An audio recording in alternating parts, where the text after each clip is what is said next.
SIR শুনানিতে ডাক মোহাম্মদ সামিকে। রাজকোটে বিজয় হাজারে ট্রফিতে ব্যস্ত মোহাম্মদ সামি আজ হিয়ারিং এ আসবেন না, সেটা আগে থেকেই তিনি জানিয়েছিলেন। পরবর্তী কোনোদিন হাজিরা দেবেন। এদিকে শুনানিতে ডাক পেয়েছেন অভিনেতা দেব। 93 নম্বর ওয়ার্ডের কাউন্সিলর মৌসুমী দাস তিনি দাবি করেছেন, যদিও দেব তিনি জানিয়েছেন যে তিনি নিজে কিছুই জানেন না বিষয়। এদিকে শুনানিতে হাজিরা অভিনেতা কৌশিক ব্যানার্জি এবং লাবণী সরকার। হ্যাঁ, এরকম তো আসতে হচ্ছেই। লাবণী সরকারের নামে সবাই চেনেন। বাংলা সিনেমা জগতের একজন নামী অভিনেত্রী। কৌশিক ব্যানার্জিও একই অভিনেতা, তারা এসেছিলেন। এবং মোহাম্মদ শামীম, বিখ্যাত ক্রিকেটার, তাকেও ডাকা হয়েছে। তিনি আজকে আসতে পারেননি, তারা অন্য জায়গায় খেলা পড়ে গেছে, কিন্তু তাকে তো আবার সেকেন্ড হিয়ারিং মানে তাকে আসতে হবেই। তো এইভাবে ডাকা হচ্ছে। এবং আমরা শুনেছি আমার এখানে দেবকেও ডাকা হয়েছে, মানে এমপি, তিনি, তাকেও ডাকা হয়েছে। অর্থাৎ সব ধরনের মানুষকেই ডাকা হচ্ছে। এটা তো হয়রানি ছাড়া আর কিছু নয়। অনেক সময় নামের মিল না থাকার জন্য সব থেকে বড় কথা হচ্ছে হিয়ারিংয়েও অদ্ভুত অদ্ভুত প্রশ্ন কিছু করা হচ্ছে। যে জন্ম সার্টিফিকেটে লেখা আছে তার বাবা ছেলে, তারপরেও বলছে যে ইনি আপনার বাবা, তার প্রমাণ কি? এই যে ভয়ঙ্কর এই ধরনের প্রশ্নগুলো করা হচ্ছে, মানুষকে হয়রানি করা ছাড়া আর কিছুই হচ্ছে না। এবার এসআইআর শুনানিতে ডাক পড়ল খোদ ভিডিও। সপরিবারের শুনানির লাইনে মেটালির ভিডিও ভারতী চিক বড়াই। 2002 এর তালিকায় পরিবারের কারণ নাম না থাকায় তলব খবর সূত্র মারফত। আপনাদের হিয়ারিং এ যে ডাকলো, আমরা করতেছিলাম, হচ্ছিল না। এখন যে বাড়ি বানানো পরে হচ্ছে এখানে, এখান থেকে করাইছি। জুরন্তি থেকে করতেছিলাম, হচ্ছিল না, সেখানে এখান থেকে। তার আগে পরিবারের কারো ছিল না নাম?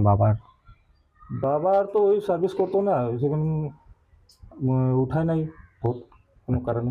আচ্ছা, তো বলছে থেকে আমাদেরকে জানকারি দিলে তো আসে করবে।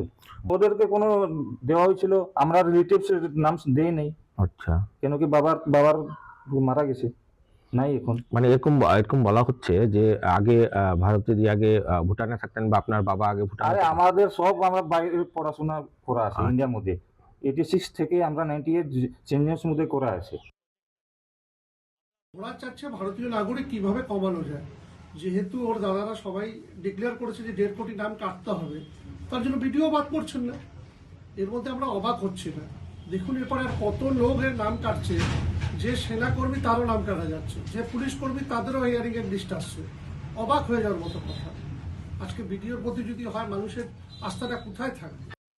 ভোটের আগে পারদ চড়ছে নন্দীগ্রামে। পাঁচালী যুদ্ধের পর দেয়াল দখলেও সম্মুখ সমরে তৃণমূল বিজেপি। নন্দীগ্রাম 1 ব্লকের ভেকুটিয়ায় চোখে পড়েছিল তৃণমূলের দেয়াল লিখন। এবার এয়াপাড়ার পদ্ম শিবিরের দেয়াল লিখন। পদ্ম প্রতীকে দলকে জেতানোর আহ্বান। ভোটের দিনক্ষণ ঘোষণার আগেই দেয়াল দখলকে কেন্দ্র করে রাজনৈতিক উত্তাপ, জমি আন্দোলনের আতুর ঘরে চড়ছে যুযুধান দুই শিবিরের তরজা। নন্দীগ্রামের মাটি হচ্ছে লড়াইয়ের মাটি। নন্দীগ্রামের মাটি দুর্জয়ের ঘাঁটি। নন্দীগ্রামের মাটি বিজেপির ঘাঁটি। অতএব নন্দীগ্রামে বিজেপি 2026 সালে আবার পুনরায় বিপুল ভোটে জয়লাভ করে নরেন্দ্র মোদীজির হাতে এই বিধানসভা তুলে দিতে চাইছে। তাই তার আগাম বার্তা হিসাবে আমরা আজকের থেকে দেয়াল লিখন শুরু করলাম। এবারে 2026-এর বিধানসভা নির্বাচন তৃণমূলের হবে বিসর্জন, আর বিজেপির বিপুল ভোটে জয়লাভ করবে।